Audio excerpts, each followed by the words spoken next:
नमस्कार दोस्तों, आज मैं भोजपुरी कलाकार निरहुआ जी का एक बयान आप लोगों को दिखाना चाहता हूं और उस पर अपनी प्रतिक्रिया देना चाहता हूं। तो सबसे पहले आप लोग वो बयान को देखिए। कि एक विधायकी का टिकट पा गए हो तो लग रहा है कि अब सब दुनिया को ही आप उखाड़ पखाड़ के फेंक दोगे। क्या कर लोगे यार? तुम कैसे कृष्ण के वंशज हो बे? पैदा हुए होगे तुम कृष्ण के वंश में, लेकिन तुम यदुमुल्ला हो चुके हो। इसको लिख लो कि एक विधायक। तो आप लोगों ने सुन लिया, खेसारी लाल यादव जी वो निरहुआ लाल जो भोजपुरी कलाकार हैं, वो खेसारी लाल जो भोजपुरी कलाकार हैं उनको यदमुल्ला कह रहे हैं। तो मैं इस बात पर अपनी प्रतिक्रिया ऐसे देना चाहता हूं कि यदमुल्ला का मतलब आप नहीं समझ पाए निरहुआ लाल, क्योंकि आप सिर्फ कलाकार हैं। आप भारत को नहीं समझ पाए, भारत की संस्कृति को नहीं समझ पाए, भारत एक राष्ट्र है, राष्ट्र की भावना को नहीं समझ पाए। लेकिन मैं आपका, अगर ये बयान किसी ने मेरे लिए दिया होता तो मैं उसको यही कहना चाहता। पहले तो मैं उसे धन्यवाद देता कि आपने यादवों को जाति से उठाकर एक विचारधारा बनाया। और मेरा मानना है कि यादव सिर्फ एक जाति नहीं, एक विचारधारा है। और यदमुल्ला क्यों है विचारधारा? क्योंकि यदमुल्ला का अगर हम लोग संधि विच्छेद कर रहे हैं तो वो निकलेगा यादव प्लस मुल्ला। इसका मतलब जो यादव भी है यानी कि जो हिंदू भी है, और प्लस मुल्ला यानी कि जो मुस्लिम भी है, जो मुस्लिम धर्म का भी सम्मान करता है या अन्य धर्मों का भी सम्मान करता है। इसका अर्थ एक यही निकलता है कि ऐसा हिंदू, एक ऐसी विचारधारा और एक ऐसा हिंदू जो हिंदू धर्म को में पूर्ण आस्था रखते हुए, हिंदू धर्म के सभी इष्ट देवों को मानते हुए, सबका सम्मान करते हुए भी अन्य धर्मों का भी सम्मान कर पाए या कर रहा हो या करता हो, उसको कहते हैं यदमुल्ला। तो इसलिए यादव एक जाति नहीं है, यादव एक विचारधारा है। और मैं बहुत गौरवान्वित फील करता हूं कि ऐसी विचारधारा को मैं मानने वाला हूं। और ऐसे समाज, अगर हम जाति की बात करें, ऐसे समाज जिसको यादव समाज कहते हैं, उसमें हिंदुओं के बहुत बड़े भगवान श्री कृष्ण और जिनके भाई श्री राम, यादव वो लोग हैं जो राम और कृष्ण की पूजा करने वाले लोग हैं और हिंदू धर्म में पूर्ण आस्था रखने वाले लोग हैं। लेकिन साथ ही साथ वो अन्य धर्मों का भी सम्मान उतना ही करते हैं और साथ ही साथ संविधान को मानने वाले लोग हैं और सबको बराबरी का दर्जा, सामाजिक न्याय की बात करने वाले लोग हैं। तो निरहुआ जी, अगर आप खेसारी लाल यादव को या किसी भी यादव को यदमुल्ला कहते हैं तो आप यदमुल्ला का मतलब नहीं समझ पाए। मैं दोबारा से आपको बता दूं, यदमुल्ला का मतलब भारत की एकता और अखंडता को बनाए रखने वाला व्यक्ति, वो यदमुल्ला हो सकता है। क्योंकि भारत की एकता और अखंडता तभी जीवित रह सकती है, तभी कायम रह सकती है जबकि बिना किसी जाति और धर्म के भेदभाव के सभी लोगों को साथ लेकर चलने की भावना और इतना बड़ा दिल रखते हों कि सभी लोगों का सम्मान कर पाएं। तो राष्ट्र की एकता और अखंडता जिनके लिए सर्वोपरि होती है, वो यदमुल्ला ही हैं सब, जिसमें कि वो हिंदू धर्म का भी सम्मान करते हैं और सभी धर्मों का सम्मान करते हुए भारत के संविधान का भी सम्मान करते हैं। साथ ही साथ देश के अंदर जितनी जातियां हैं उनका भी सम्मान करते हैं। तो यदमुल्ला का मतलब तो भारत की एकता और अखंडता को बनाए रखने के बराबर है, के रखने के अर्थ में है। और जो भारत की एकता और अखंडता को बनाए रखने के लिए प्रयासरत है या जिसके दिल में ऐसी विचारधारा है, वही असली राष्ट्रभक्त और देशभक्त भी है। और कहा भी जाता है कि राष्ट्र सर्वोपरि। तो यदमुल्लाओं के लिए हमेशा राष्ट्र सर्वोपरि रहा है। इसीलिए यदमुल्ला लोग कभी भी यदमुल्ला का मतलब सिर्फ आप यादव से और मुस्लिम से ना समझें। यदमुल्ला कोई ब्राह्मण भी हो सकता है, यदमुल्ला कोई वाल्मीकि भी हो सकता है, यदमुल्ला कोई दलित भी हो सकता है, जाटव भी हो सकता है, किसी भी जाति धर्म से ताल्लुक रख सकता है यदमुल्ला, और उसको यदमुल्ला कहा जा सकता है।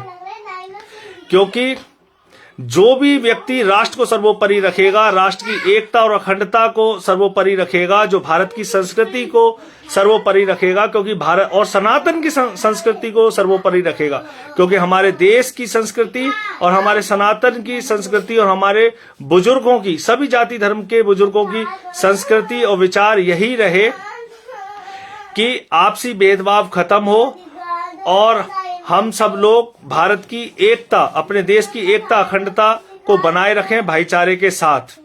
इसीलिए हमारे पुरखों ने और हम लोगों ने अब तक जितनी भी पढ़ाइयां की, तो हम लोगों को बचपन से ही ये सिखाया गया, शिशु मंदिर में भी ये सिखाया गया, जबकि आरएसएस से संचालित शिशु मंदिर के स्कूल होते हैं, मैं वहीं से मैंने अपनी शिक्षा प्राप्त की है कि हिंदू मुस्लिम सिख ईसाई सब हैं आपस में भाई भाई। इसी नारे को साथ लेकर ही भारत की एकता और अखंडता को जीवित रखा जा सकता है, और जो इस विचार को लेके चलेगा वही असली राष्ट्रभक्त भी हो सकता है।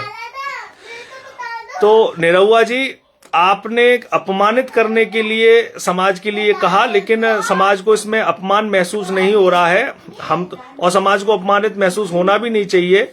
और आपका बहुत बहुत धन्यवाद कि आपने कम से कम यादवों को भारत की एकता और अखंडता का सबसे बड़ा प्रहरी और सबसे बड़ा क्रांतिकारी आंदोलनकारी साबित किया है। और मैं बहुत बहुत धन्यवाद देना चाहता हूं कि आपने जो यदमुल्ला कहा, भारत की एकता अखंडता को बनाए रखने के लिए इस वर्तमान राजनीतिक समय में माननीय अखिलेश यादव जी, जो पीडीए समाज, आप यदमुल्ला का अगर दूसरा अर्थ निकालेंगे दूसरे शब्दों में, तो वो निकलेगा पीडीए समाज। और पीडीए समाज का मतलब सिर्फ किसी जाति और धर्म से नहीं है। पी फॉर पीड़ित, डी फॉर दुखी और ए फॉर अल्पसंख्यक, ऐसा माननीय अखिलेश यादव जी कहते हैं। और लेकिन मेरे लिए पीडीए शब्द का मतलब है पी फॉर पीड़ित, डी फॉर दुखी, और अगर अखिलेश यादव जी की बात का समर्थन करते हुए मैं कहूं तो ए फॉर अल्पसंख्यक। जो अल्पसंख्यक है वो बहुसंख्यकों से कमजोर माना जाता है, तो वो भी दुखी माना जाता है, और उसमें कोई भी जाति, कोई भी धर्म का व्यक्ति हो सकता है। क्या पीड़ित वर्तमान युग में ब्राह्मण नहीं है? क्या पीड़ित ठाकुर नहीं है? क्या पीड़ित वाल्मीकि नहीं है? क्या पीड़ित जाटव नहीं है? क्या पीड़ित धोबी नहीं है, धोबी समाज नहीं है? क्या पीड़ित सिख भाई नहीं है? हर जाति, हर वर्ग में पीड़ित और दुखी होते हैं जो अपने अधिकारों से वंचित रह गए हैं। तो उन लोगों को अधिकार दिलाना, सामाजिक न्याय की बात करने सामाजिक न्याय दिलाने के लिए लड़ने का काम जो कर रहे हैं वो हैं अखिलेश यादव। और इस लड़ाई लड़ने के काम को अगर शॉर्ट में कहा जाता है या कह सकते हैं तो पीडीए कह सकते हैं। और पीडीए की लड़ाई लड़ने वाला कोई यदमुल्ला ही हो सकता है, ना कोई यादव हो सकता है, ना कोई ब्राह्मण हो सकता है, ना वाल्मीकि, ना जाटव, ना सिख, ना ईसाई, ना जैन, ना बौद्ध, कोई नहीं हो सकता। ये वही हो सकता है जो पूरे देश की एकता अखंडता को ध्यान में रखते हुए और सिर्फ पीडीए की बात करें, पीडीए जिसमें हर जाति और धर्म के लोगों की पीड़ा, दुख और उनकी कमजोरी, अल्पसंख्यक मतलब संख्या बल से कमजोर, जो जिनका संख्या बल से कमजोर है, जिनकी आवाज को उतना महत्व नहीं दिया जाता है, कहीं ना कहीं वो भी पीड़ित रहते हैं। तो इन लोगों की पीड़ा को जो समझने वाला व्यक्ति है वही यदमुल्ला हो सकता है। क्योंकि मैं पहले भी अपनी इसी लाइव में पूर्व में बता चुका हूं कि यादव मतलब हिंदू, और मुल्ला जो आपने कहा, मुल्ला मतलब अन्य धर्म। तो जो अपने धर्म के साथ अन्य धर्म का भी सम्मान कर पाए वही यदमुल्ला है, वही पीडीए की सच्ची लड़ाई लड़ने वाला व्यक्ति है, वही समाजवाद और सामाजिक न्याय की लड़ाई लड़ने वाला सच्चा व्यक्ति कहला सकता है। उसकी विचारधारा संकीर्ण नहीं हो सकती जो पीडीए परिवार की लड़ाई लड़ेगा। वही यदमुल्ला कहलाएगा। और हमें यदमुल्ला कहलाने पे बहुत बहुत फक्र है, क्योंकि हम लोग अपनी जाति, अपने धर्म, अपने इष्ट देव से भी ऊपर भारत, अपने देश की, राष्ट्र की एकता और संस्कृति को सर्वोपरि मानते हैं। इसीलिए अपने देश की और राष्ट्र की एकता और अखंडता को बनाए रखने के लिए सिर्फ अपना ही अपना धर्म हमको नहीं दिखता, अपनी अपनी जाति हमको नहीं दिखती।